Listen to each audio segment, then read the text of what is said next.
my power top. All right. Cops mistake mass killer for prankster. Call me asparagus.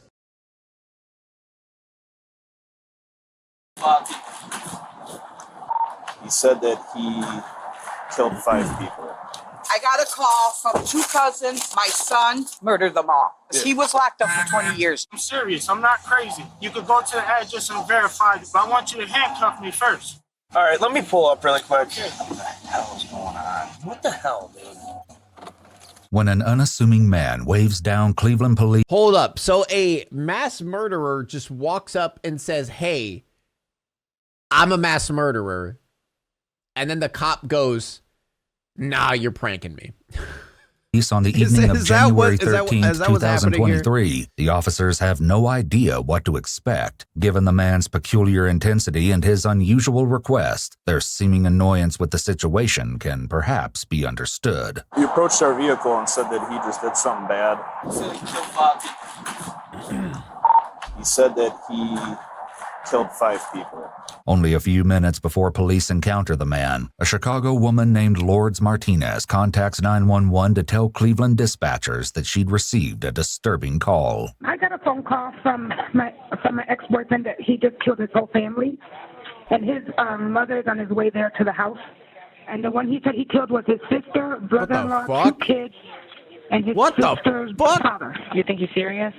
When the first time he called, he was crying and told me that he loved me, that he's always going to love me, and he's never going to see me again, and he was very highly upset. This sounds like a prank to me, guys. I'm not going to lie. This sounds like a prank to me.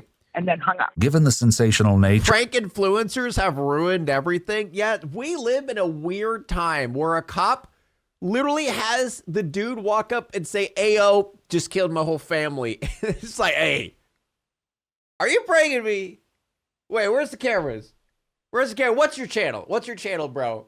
Yo, can you shout me out? Can you shout me out? See, I've got a small channel myself. You know, you know how many times that happens to me?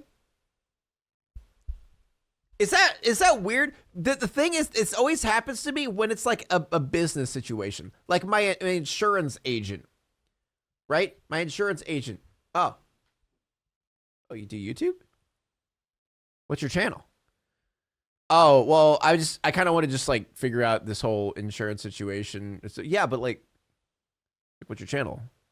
Oh, it's this shit. How many subscribers do you have? I have this many. Oh, really? Yeah, I've done, like, I've tried YouTube a few times. You know, I've been trying to, like, you know, see where it goes, you know, maybe like.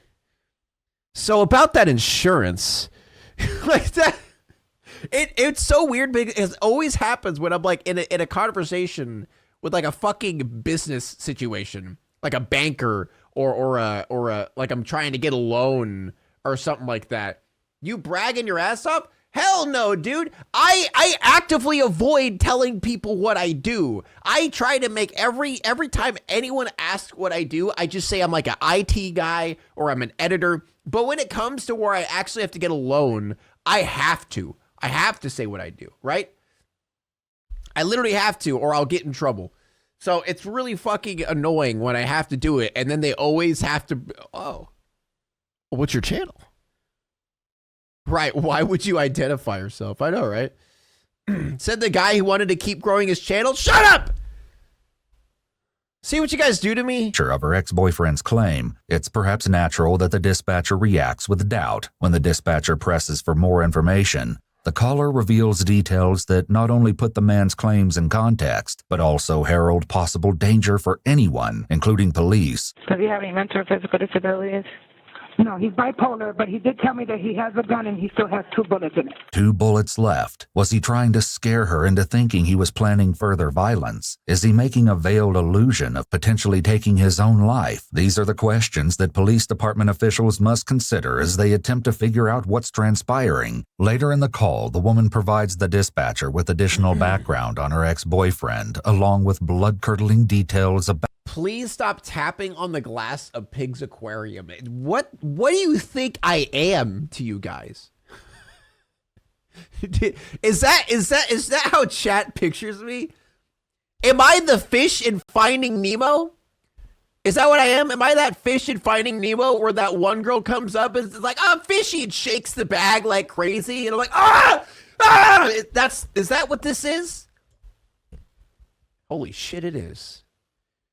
Oh my god, I just realized that's exactly what this is. Oh my god. About their conversation. He's been in prison before. He's been there total 21 years of break, but it was never for murder. It's always been drug charges. So he called upset and crying? Yeah, the first time. Anyway, this guy murdered his family. When we talked on FaceTime, he seemed more calm, but he just kept saying over and over because I did it. So when he called back, he seemed calm? Yeah, but he kept saying, I killed them.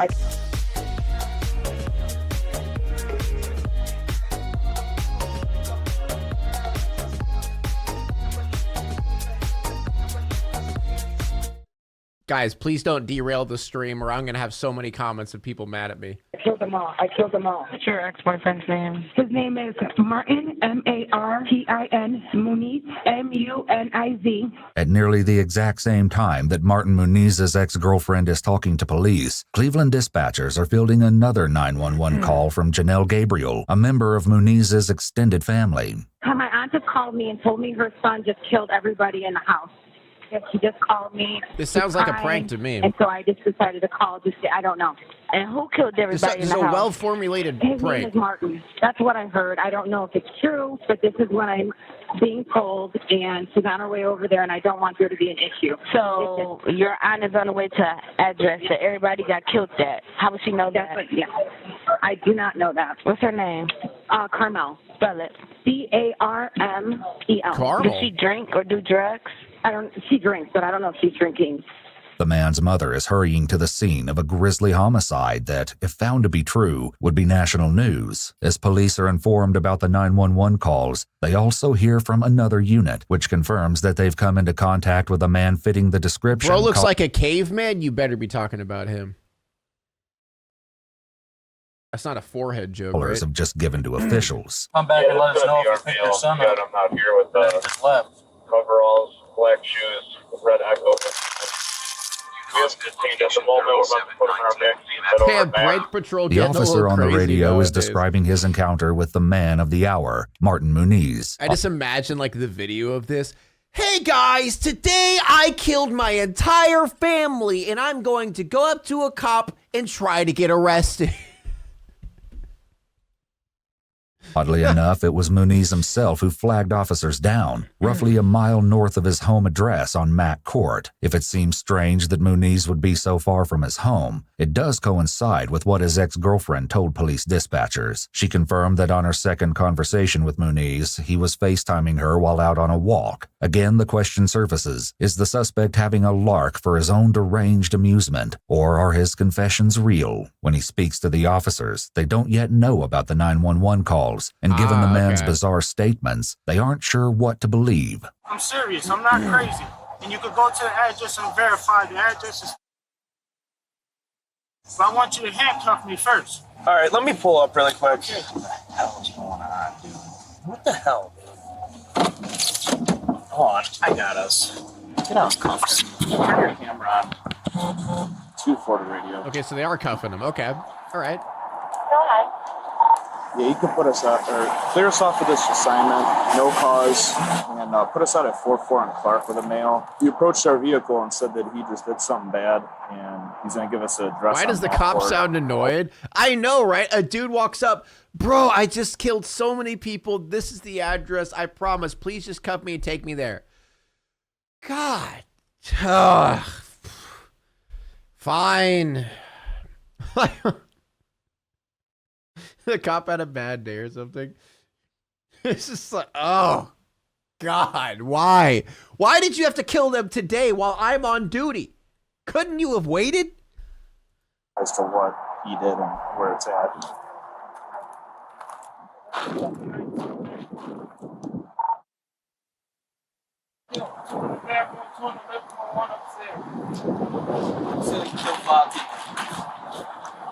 He said that he Probably all the Killed paperwork. The 5 justice people. system is so dumb. The about officers that. have been thrust into a situation they know very little about, and given Muniz's confession and the uncertainty of the scenario, it's no surprise that he's been handcuffed. At the same time, the demeanor of the officers betrays their suspicion that this story isn't true. Where am I going?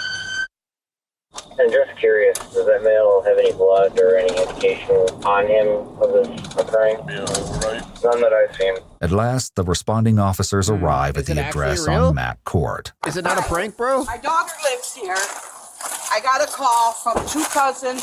My son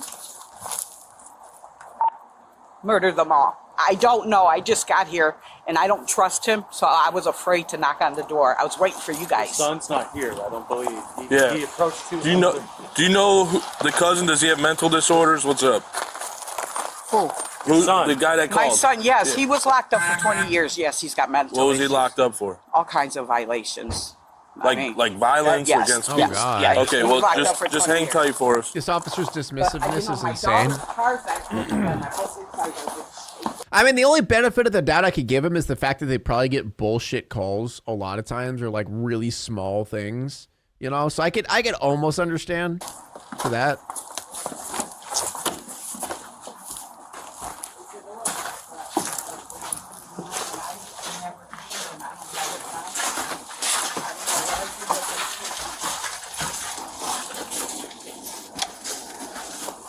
They only react when the situation involves an acorn. Wait, hold up. Let me find that meme that someone posted. It's so good. Okay, now throw an acorn at his car.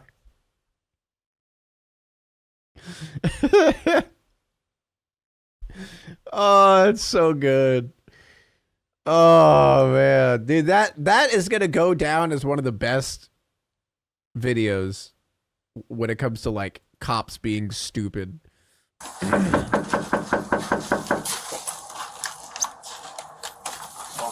Yeah. Show us the crime scene already. I'm building suspense. All right, that's what I'm doing, and now I'm gonna build more. Now I'm gonna build even more suspense. You feel it? You feel it? Barney 25 radio. The front door is open. It's just unlocked. It's not all the way open. Copy. You want me to walk in first and call my grandkids? No, man. No. Who Hey, else is supposed Sarge. to live here? My Given daughter, she got permission 2 to go kids, inside her his- husband. Have you tried to call her? I called all of them. No one's answering. Her car's not here. supposed to be upstairs though. Hey, we don't need permission. Hello? We had Runner says, chat, are you okay? What's your deal with wanting to see gore and death? You're asking that to the chat who begs on their knees for me to watch like lethal, fatal car crashes, like horrific. Pig, please type in the word horrific or fatal when you look up car crashes, please. I don't want to see regular car crashes. I want to see fatal car crashes. 2 emails Shame, we don't need permission. en route to the location. I wasn't notified of anyone being inside. Cleveland Police! You're not enough to go see if anyone What door? I don't know. I was just waiting for the door. I found a cop. I haven't had the cops come, so I don't know. They're going in and out. Bloodthirsty chat.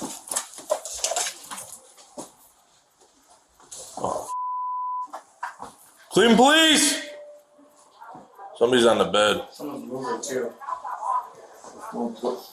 Oh, yo, it's real. Get EMS rolling. Oh god, this got real really quick. You got 1 female on the ground.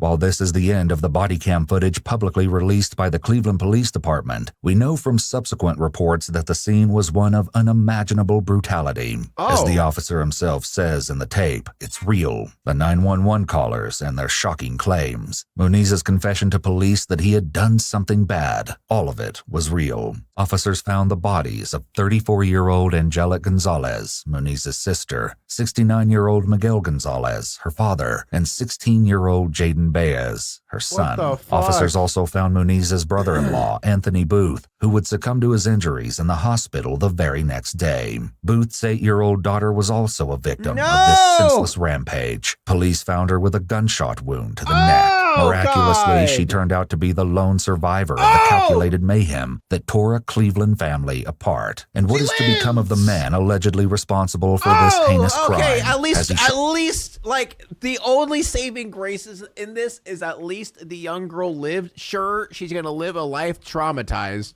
but at least she gets a life. I mean, also that teenager was really sad too. But man, that any is, signs wow. of remorse. Judge for yourself. At his arraignment on January 24th, Muniz listened as a victim's advocate informed the judge that the surviving members of his family would not be present in court and that they never want to see him again. Hearing this news, Muniz's only response was a cold-hearted laugh. But it may be the justice system that laughs last. According to Cleveland's WKYC Channel 3 News, Muniz made a Facebook post only days before the murders, replying to a friend who asked, "What's good, bro?" Muniz's response provides ominous evidence of premeditation. Nothing. The end is near. Bless you, my friend. And just when you thought this sordid tale couldn't get any worse, there was a final stunning turn of events in May of 2023. That was when the incarcerated Muniz admitted to fatally shooting 45-year-old Jamie Molina in North Camden, New Jersey, on the afternoon of October 30th, 2013, 10 years before the slaughter in Cleveland. A jury will have the final say on what happens to Muniz, but there can be no doubt that Cuyahoga County prosecutors are ruthlessly serious about taking the alleged killer out of society for good. On March 3rd of 2023, Muniz's 25 charges were re-indicted with a designation of capital punishment, meaning that Muniz could be sentenced to death if convicted of the murders. Muniz has pleaded not guilty to all charges. At this time, his trial... As he walks up to a cop car, tells him that he killed all these people, and then shows all the people that he killed. Nope. Didn't do it. Wasn't me. Must have been the wind. I don't know. It wasn't me, dude. Bro self-reported and then said he didn't. Nuh-uh. Nuh-uh. No, I didn't. But, sir, we literally have footage of you telling the cop that you did. Nuh-uh. Nuh-uh. That's fabricated. It's not real. Now it's time to walk away. I hope you enjoyed your stay. Did you laugh or cry or maybe subscribed? I'll thank you either way. You know I will miss you. I hope you return. Tell your friend or your mother to get me more views, please.